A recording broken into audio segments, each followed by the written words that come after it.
মাস্টারদা অশোক কুমার মুখোপাধ্যায়। সাংঘাতিক কাণ্ড। চট্টগ্রাম শহরের অল্প বয়সী কিছু ছেলে এক মাস্টারদাদার বুদ্ধিমতো ইংরেজ পুলিশের সঙ্গে লড়ে তাদের গোলা বারুদের ভাণ্ডারটিকে দখল করে নিয়েছে। আগুন লাগিয়ে দিয়েছে সেই অস্ত্রাগারে, আগুন লাগিয়েছে টেলিফোন আর টেলিগ্রামের অফিসেও। ট্রেনে করে যে শহরে আসবে তারও উপায় নেই।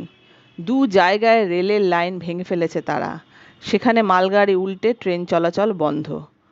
চট্টগ্রাম ইংরেজ শাসন থেকে মুক্ত, এমন এক ঘোষণা করেছে সেই ছেলের দল। ওরা পুড়িয়ে দিয়েছে ইংরেজ পুলিশ ঘাঁটিতে উঠতে থাকা ব্রিটিশ পতাকা, ইউনিয়ন জ্যাক। সেখানেই উঠছে স্বাধীন ভারতের পতাকা।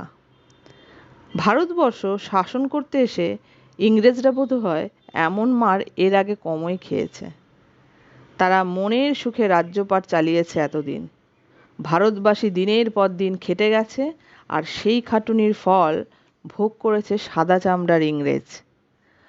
প্রতিবাদ করতে গেলেই এদেশে মানুষের কপালে জুটেছে অত্যাচার।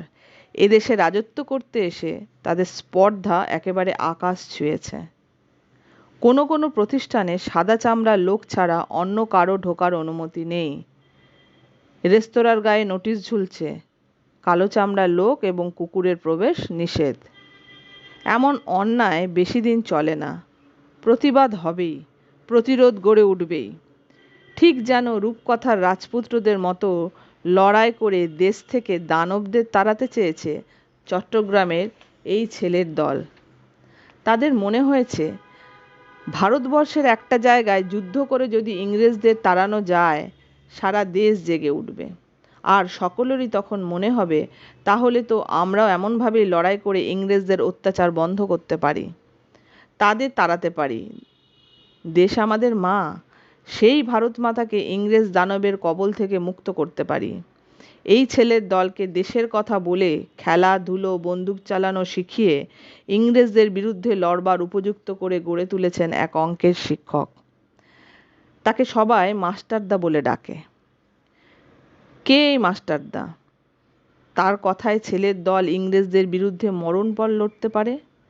চট্টগ্রামের মানুষ জানে এই রোগা সাধারণ চেহারার ধুতি পরা মানুষটির নাম সূর্য সেন। কেমন মানুষ এই মাস্টারদা? সবাই কেন তাকে এত সম্মান করে? মাস্টারদা কথা বলেন কম।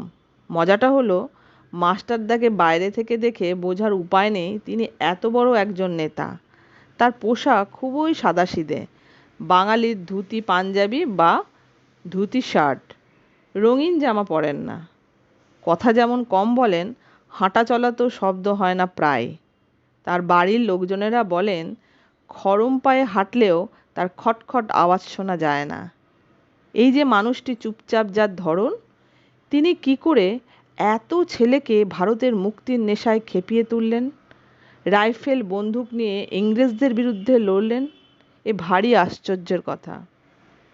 উমাতারা হাই স্কুলের অঙ্কের শিক্ষক সূর্য কুমার সেন নতুন মাস্টার। তাই ছেলেরা প্রথমেই বুঝে নিতে চায় লোকটি কেমন। তিনি গম্ভীর, রাশভারী, অঙ্ক ভুল হলে কড়া শাস্তি দেন, না একটু নরম সরম হাসি খুশি? ছেলেরা অবাক হয়ে দেখল এই মাস্টারমশাই বন্ধুর মতো হাসি মুখে ছোট বড় সবার সঙ্গে মেলামেশা করছেন।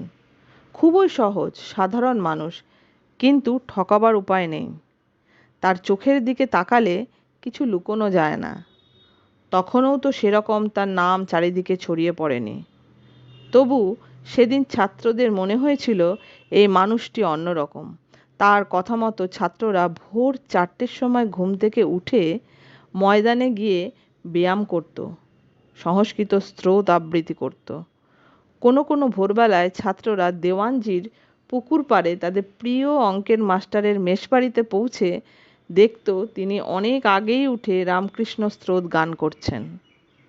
রামকৃষ্ণ বিবেকানন্দই ছিলেন তার আদর্শ পুরুষ। ছেলেদেরও তিনি এই দুই মনীষীর ভক্তি ত্যাগ তেজস্মিতার আদর্শে গড়তে চেয়েছিলেন। তার প্রিয় কবি রবীন্দ্রনাথ ঠাকুর, এত প্রিয় তিনি বলতেন কবি সম্রাট রবীন্দ্রনাথ। শুধু বলা নয়, রবীন্দ্রনাথের বহু কবিতা তিনি তার মুখস্থ। পরে জালালাবাদের পাহাড়ে লড়াইয়ের আগেও রবীন্দ্রনাথের গান কবিতা শুনেছেন তিনি। জেলের মধ্যেও রবীন্দ্রনাথের কবিতা পড়েছেন। চিঠিতে রবীন্দ্রনাথের কবিতার লাইন উদ্ধৃত করেছেন। সাথীদের তার কবিতা পড়তে অনুরোধ করেছেন। রবীন্দ্রনাথ আমাদের ভারতবর্ষের এক মস্ত বড় সম্পদ। তবে উমাতারা স্কুলের ছাত্ররা সেদিন অঙ্কের শিক্ষক সূর্যকুমার সেনকে একটু অন্য নজরে দেখলেও বুঝতেই পারেননি যে এই মানুষটি একদিন শক্তিশালী ইংরেজদের বিরুদ্ধে লড়বেন। 3 দিনের জন্য হলেও চট্টগ্রামকে বিদেশি শাসন থেকে মুক্ত করবেন।